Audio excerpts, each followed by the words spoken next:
സ്നേഹമുള്ള സഹോദരങ്ങളെ, മാർച്ച് 25 ചൊവ്വ വിശുദ്ധ ലൂക്കാ അറിയിച്ച സുവിശേഷം 1-ാം അധ്യായം 26 മുതൽ 38 വരെയുള്ള തിരുവചനങ്ങൾ. മാതാവിൻ്റെ പരിശുദ്ധ കന്യകാമറിയത്തിൻ്റെ മംഗളവാർത്ത ആചരിക്കുന്ന ഒരു ദിവസമാണ് ഈ ദിവസം. മാതാവിൻ്റെ മംഗളവാർത്ത വിശ്വാസത്തിലേക്കും സമർപ്പണത്തിലേക്കുള്ള ഒരു വിളി ആണ് എന്ന് സുവിശേഷം നമ്മെ ബോധ്യപ്പെടുത്തുന്നു. ഗബ്രിയേൽ മാലാഖ മറിയത്തോട് അരുളി ചെയ്യുകയാണ്, നീ ഒരു പുത്രനെ പ്രസവിക്കും, ഈശോ എന്ന് അവന് പേരിടണം. അപ്പോൾ ഈശോ ആണ് പേര് എന്ന് ദൈവം നിശ്ചയിക്കുകയാണ്. ആ ദൈവനിശ്ചയത്തിനൊത്ത രീതിയിൽ മറിയം തന്നെ വിശ്വാസത്തിലൂടെയും സമർപ്പണത്തിലൂടെയും അനുസരണത്തിലൂടെയും അവിടെ അടിയറ വെക്കുന്നു.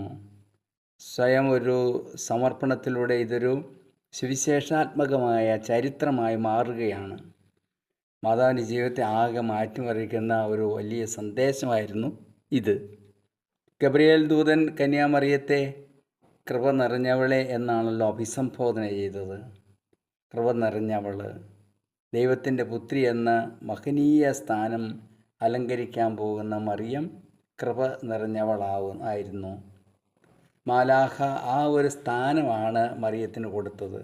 കൃപ നിറഞ്ഞവൾ, ദൈവത്തിൻ്റെ പുത്രി എന്ന സ്ഥാനം. മാന്യതയുള്ള ഒരു അഭിസംബോധന അല്ല, അതിനേക്കാൾ ഉപരിയായി ദൈവത്തിൻ്റെ പുത്രി എന്ന സ്ഥാനമാണ് മാലാഖ കൊടുക്കുന്നത്. ദൈവനിശ്ചയമായിരുന്നു അത്. ഇപ്പം ദൈവത്തിൻ്റെ പ്ലാൻ അറിയാമായിരുന്ന ആ സന്ദേശങ്ങൾ നല്ലത് ഇതെങ്ങനെ സംഭവിക്കും എന്ന് മറിയം ചോദിക്കുന്നുണ്ട്. എങ്കിലും ഞാനൊരു പുരുഷനെ അറിയയില്ലല്ലോ എന്ന് മറുപടി പറയുന്നുണ്ട്. എങ്കിലും പരിശുദ്ധാത്മാവ് വരും, ദൈവശക്തി നിന്നിൽ പ്രവർത്തിക്കും, പ്രകടമാകും. അപ്പം പരിശുദ്ധാത്മാവ് വരും, ദൈവശക്തി നമ്മൾ പ്രവർത്തിക്കും. പരിശുദ്ധാത്മാവ് വരുമ്പോഴെന്താണ്? ദൈവശക്തിയാണ് അവിടെ കാണുക, മനുഷ്യശക്തി അല്ല. ദൈവത്തിൻ്റെ ശക്തി നമ്മൾ പ്രകടമാകും.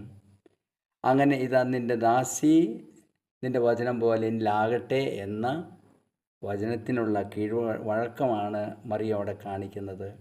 വചനത്തിന് മുമ്പിൽ തലകുനിക്കാൻ സാധിക്കുക നമ്മുടെയും ജീവിതത്തിൽ അത് തന്നെയാണ് വേണ്ടത്. ദൈവവചനത്തിൻ്റെ മുമ്പിൽ തലകുനിക്കുവാൻ സാധിക്കട്ടെ, ഇരു കരങ്ങളും കൂപ്പാൻ സാധിക്കട്ടെ. വചനത്തെ നമുക്ക് സ്വാഗതം ചെയ്യാൻ കഴിയണം. എൻ്റെ ആഗ്രഹങ്ങളും പ്ലാനുകളും ദൈവഭക്തി പദ്ധതിക്ക് ഞാൻ വിട്ടുകൊടുക്കുമോ? എന്നാൽ വചനത്തിന് സ്വയം നാം വിട്ടുകൊടുക്കുകയാണ്. ദൈവശക്തിയാണ് നമുക്ക് പ്രധാനം, മനുഷ്യശക്തി അല്ല. മനുഷ്യ കഴിവുകളെല്ലാം മറഞ്ഞു പോകുമ്പോൾ ദൈവശക്തി എന്നേക്കുമായി നിലകൊള്ളും. നമുക്കത് പ്രാപിക്കാനായിട്ട് അമ്മയിലേക്ക്, മറിയത്തിലേക്ക് തിരിയാം. നമ്മുടെ കർത്താവ് യേശുമിശിഹായുടെ കൃപയും പിതാവായ ദൈവത്തിൻ്റെ സ്നേഹവും പരിശുദ്ധാത്മാവിൻ്റെ സഹവാസവും വിശുദ്ധ യാവറ പിതാവിൻ്റെ സംരക്ഷണം ഉണ്ടായിരിക്കട്ടെ, ഇപ്പോഴും എപ്പോഴും എന്നേക്കും. ആമേൻ.